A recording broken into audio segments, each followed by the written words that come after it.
Hello student, good morning to all of you. मैं Manoj Srivastava and आज हम बेटा आपको शुरू कर रहे हैं क्लास 12th का नेक्स्ट लेक्चर इलेक्ट्रोस्टैट का। ठीक है, तो टॉपिक क्या बेटा अपना?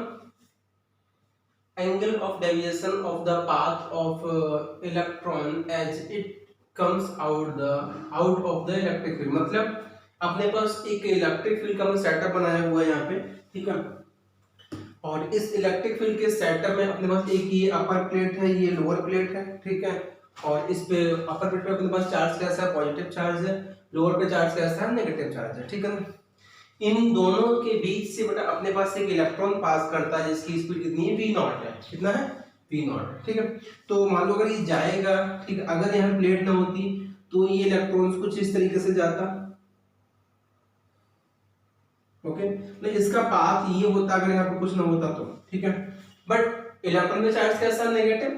ठीक है, ओके, और जब इलेक्ट्रॉन इस इलेक्ट्रिक फील्ड में पास करेगा तो इसका जो पाथ होगा वो बेटा लगभग यहां से कुछ ऐसे चेंज हो जाएगा। ठीक है, कुछ इस तरीके से चेंज होगा। तो वही पूछ रहा है इसका जो पाथ है। ठीक है, ओके, ठीक है, वो कितना डेविएट हो जाएगा? कितना डेविएट हो जाएगा? ठीक है, दिस इज द इलेक्ट्रॉन और ये अपने पास प्लेट है, तो ये जो एंगल पूछ रहा है दिस इज द, ये थीटा एंगल कितना होगा? क्लियर? फिर से एक बार समझो कॉन्सेप्ट। ठीक है, अपने पास बेटा एक इलेक्ट्रॉन है, वो इलेक्ट्रॉन किसी इलेक्ट्रिक फील्ड से पास करता है। जब इलेक्ट्रिक फील्ड से पास करेगा तो किस एंगल से डेविएट होगा? ठीक है, अभी डेविएट क्यों होगा? जब चार्ज को इलेक्ट्रॉन इज नेगेटिव, जैसे यहाँ पे आएगा इलेक्ट्रिक डायरेक्शन क्या इधर है, तो ये जो इलेक्ट्रॉन है ये नेगेटिव चार्ज इस पे, नेगेटिव चार्ज इस पे रिपल्सिव फोर्स लगाएगी। ठीक है, और ये अपोजिट चार्ज इसको अट्रैक्टिव फोर्स लगाएगा। मतलब क्या होगा? इलेक्ट्रॉन जो होगा वो कुछ इस तरीके से पाथ फॉलो कर लेगा। क्लियर? ओके, तो पूछता है इसका एंगल ऑफ डेविएशन कितना होगा। अपना कॉन्सेप्ट ये है। ठीक है, इस पे जेईई यूनिट के क्वेश्चंस कई सारे आते हैं, तो पहले कॉन्सेप्ट देखेंगे फिर उसको आगे चलते हैं। ठीक है, तो अपने पास क्या है?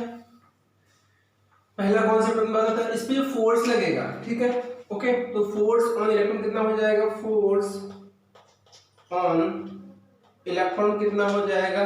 फॉर्मूला होता है अपने पास QE होता है। अपने पास अब दो चार्ज दिया हुआ है, केवल इलेक्ट्रिक फील्ड दिया हुआ है, इलेक्ट्रॉन चार्ज दिया, तो कितना आ जाएगा यहाँ पे? तो यहाँ पे आ जाएगा that is the F is equal to कितना आ जाएगा? E, और this is the electric field. Okay, clear? तो दिस इज द F आ गया क्वेश्चन नंबर फर्स्ट। इसको मान लो हमको निकालना है कि acceleration of electron, acceleration of electrons क्या, इलेक्ट्रॉन क्या होगा? ठीक है, जब इलेक्ट्रॉन यहाँ से निकलेगा तो किस एक्सीलरेशन में निकलेगा? यहाँ पे आ जाएगा A इज इक्वल टू कितना होगा? A इज इक्वल टू कितना होगा? ठीक है, एक्सीलरेशन इक्वल हो जाएगा F अपॉन m होता नहीं होता है। ठीक है, तो यहाँ पे वैल्यू ऑफ F पुट कर दो, कितना जाएगा? E और कैपिटल E और ये जाएगा m। ठीक है, तो आपका जो इक्वेशन निकल के आई A इज इक्वल टू कितना आ गया? E upon m। This is equation number second. Okay, right now एक चीज अपने पास थोड़ा छूट गई, ये प्लेट की लेंथ है, this is the length of plate. मतलब अपने जो दोनों प्लेट है उसका जो लेंथ है वो कितना है? l है। ठीक है, तो दोनों का सेम लेंथ की प्लेट है। ठीक है, तो यहाँ पे जाएगा time to cross the electric field. ठीक है, इलेक्ट्रिक फील्ड या प्लेट। ओके, तो यहाँ पे कितना आ जाएगा? T इज इक्वल टू कितना आ जाएगा? आप जानते हो T इज इक्वल टू दूरी बटे समय, सॉरी टाइम हमको निकालना है। टाइम इज इक्वल कितना आ जाएगा? Distance upon speed. डिस्टेंस कितना? L अपॉन स्पीड कितना? v not. कोई दिक्कत? ठीक है, ओके, यहाँ तक कोई दिक्कत? ठीक है, अब अपने पास क्या है? जो वेलोसिटी, ठीक है, अब इसमें क्या है? वेलोसिटी के दो कंपोनेंट हैं। ठीक है, एक अपवर्ड कंपोनेंट, दूसरा हॉरिजॉन्टल कंपोनेंट। मतलब जो इलेक्ट्रॉन है, इलेक्ट्रॉन ये ऊपर भी जा रहा है और सीधा भी जा रहा है। ठीक है ना, तो हाँ यहाँ पे V के दो कंपोनेंट है, एक ये आ जाएगा H कंपोनेंट और ये वर्टिकल कंपोनेंट। ठीक है, क्लियर? तो यहाँ पे आपको ध्यान रखना है, तो यहाँ बात करते हैं upward component, upward component of velocity ठीक है, on emerging the electric field, on emerging the electric field.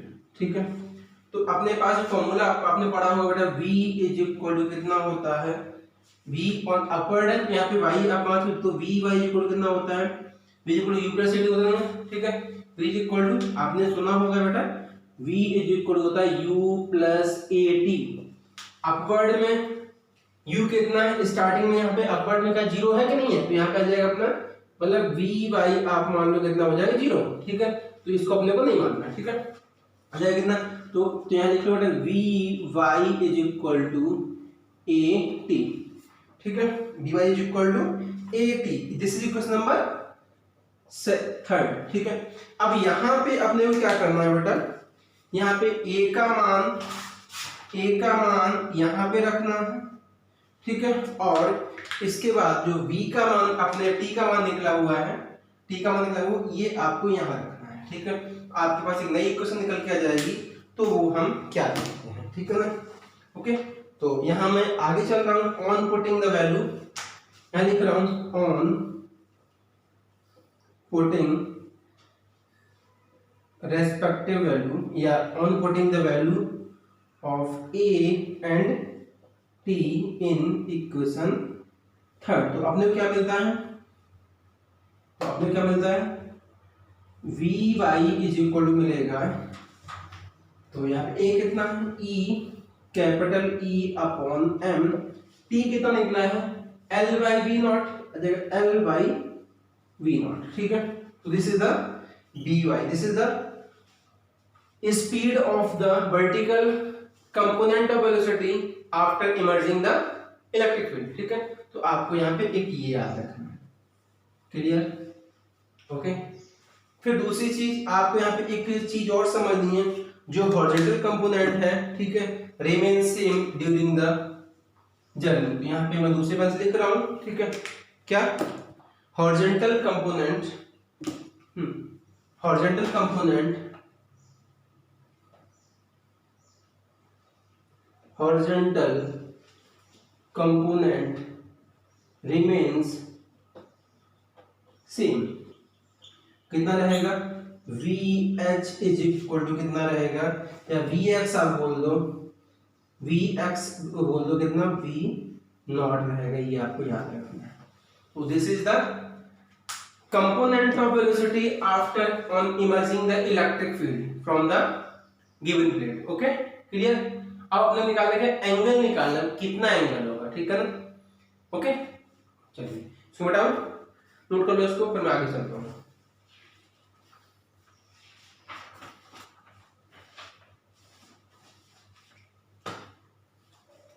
Okay,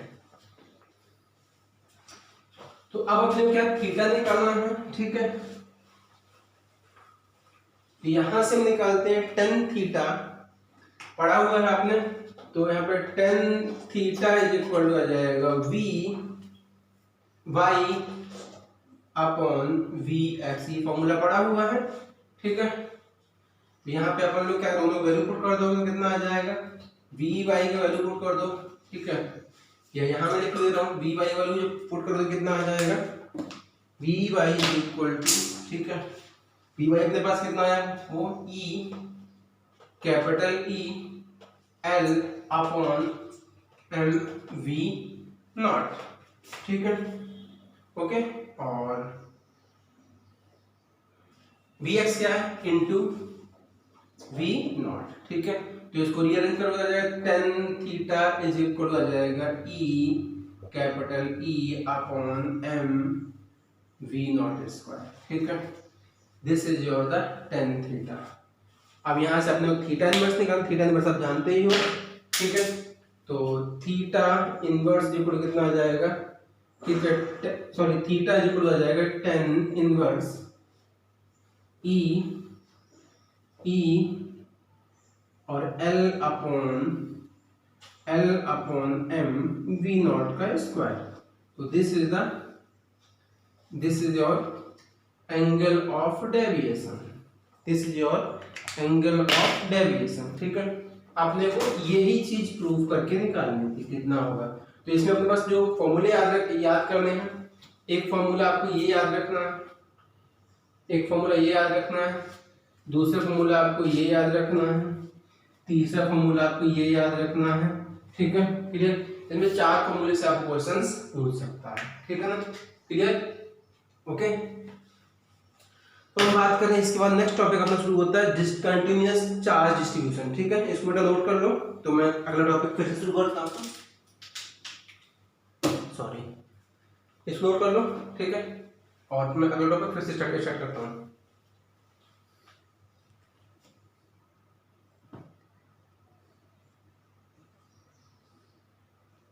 note हो गया ना? चलो, अगला टॉपिक अपना क्या बेटा? कंटिन्यूअस डिस्ट्रीब्यूशन ऑफ चार्ज या चार्ज डिस्ट्रीब्यूशन। ठीक है ना बेटा, अपन लोगों ने जाना क्या कहते हैं चार्ज को, हम चार्ज क्या होता है, चार्ज एक बॉडी से दूसरी बॉडी में ट्रांसफर हो सकता है। अब हम चार्ज को अपनी इच्छा अनुसार डिस्ट्रीब्यूट भी कर सकते हैं। ठीक है, ओके, ऐसा क्यों करते हैं? क्योंकि हमको इलेक्ट्रिसिटी में कई सारे काम करने पड़ते हैं, तो हमको अलग अलग जगह पे चार्ज की अलग अलग रिक्वायरमेंट होती है। Okay, clear?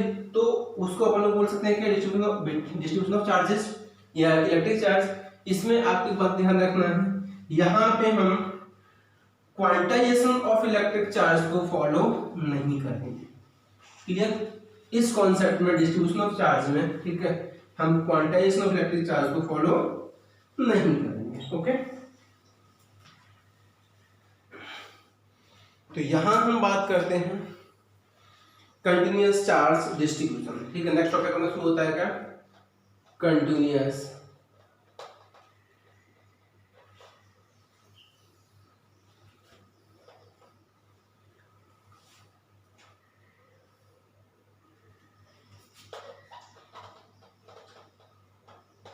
Charge distribution.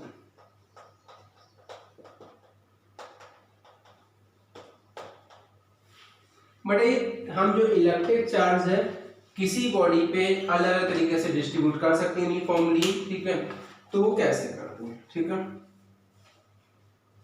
मान लो बेटा अपने पास एक बॉडी है, एक बॉडी है, इस बॉडी पे अपन ने चार्ज डिस्ट्रीब्यूट कर दिया ऐसे करके पूरी बॉडी पे। ठीक है, मान लो, और यहाँ का जो चार्ज होगा, ये जो एरिया है इसका जो कितना डी क्यू है। ठीक है, इस चार्ज की प्रेजेंस में क्या है, यहाँ पे क्यू नॉट डिस्टेंस आर है। ठीक है, क्लियर? तो यहाँ पे जो फोर्स अपने पास आएगा, ठीक है, force on due to the distribution of charge से आ जाएगा F due to distribution of charge, distribution of charge, charge कितना डी क्यू। ठीक है, सॉरी, हाँ, ओके, चार्ज। तो अब यहाँ पे पहले निकाल दिया अपने पास जो स्मॉल डी क्यू, इससे कितना चार्ज आ जाएगा, तो वो इससे कितना फोर्स आ जाएगा, D F is equal to आ जाएगा 1/4 पाई एप्सिलॉन नॉट। ठीक है, ये charge D Q into Q naught upon R square, this is the force. ठीक है, और ये वेक्टर है, यहाँ पे वेक्टर लगा दो। ठीक है, ओके, और यहाँ पे आप आर कैप लगा सकते हो। ओके, तो यहाँ से पूरा अगर फोर्स निकालोगे, पूरा फोर्स निकालोगे, तो पूरा फोर्स आप जानते ही हो क्या आ जाएगा, इसको इंटीग्रेट कर दोगे डी एफ को, इसको इंटीग्रेट कर दो कितना, ये आपके पास निकल के आएगा integration 1/4 pi epsilon naught D Q Q naught upon R square R cap, ये आपके पास आ जाएगा इसके द्वारा कंप्लीट फोर्स। ठीक है, ओके, मतलब कॉन्सेप्ट अपना वही है, बस हमने चार्ज को अलग अलग बॉडी पे डिस्ट्रीब्यूट किया हुआ अपने अकॉर्डिंग। ठीक है, तो अब हम बात करते हैं चार्ज को कैसे कैसे डिस्ट्रीब्यूट कर सकते हैं। ओके, इसको बताओ। चलिए, ये जो अभी टॉपिक अपना चल रहा है डिस्ट्रीब्यूशन ऑफ चार्जेस, इसका बहुत ज्यादा क्वेश्चंस आते हैं। अभी हम रिंग के द्वारा निकाले, हमने कोई चार्ज किसी रिंग पे डाला हुआ है, तब कितना होगा उसका इलेक्ट्रिक फील्ड, कितना होगा, कहीं पे कुछ क्या होगा, भी कितना होगा, फिर हम एक लाइन चार्ज लेंगे, उस पर डिस्ट्रीब्यूट करेंगे, तो क्या क्या आपको मिलता है। ठीक है, फिर हम बात करते हैं हम किसी चार्ज को कैसे कैसे डिस्ट्रीब्यूट कर सकते हैं। ओके, यहाँ डालते हैं types of distribution. Types of distribution. Okay बेटा, ये 3 टाइप के फैला होता है, एक linear charge distribution,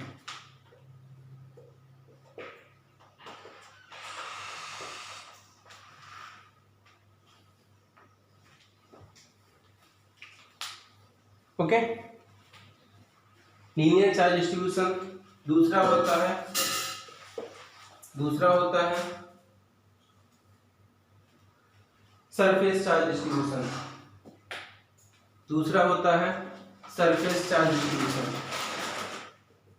surface charge distribution. तीसरा होता है क्या, वॉल्यूमेट्रिक चार्ज डिस्ट्रीब्यूशन। ठीक है बेटा, इसको अपन लोग पढ़ेंगे नेक्स्ट लेक्चर में। ओके, थैंक यू बेटा।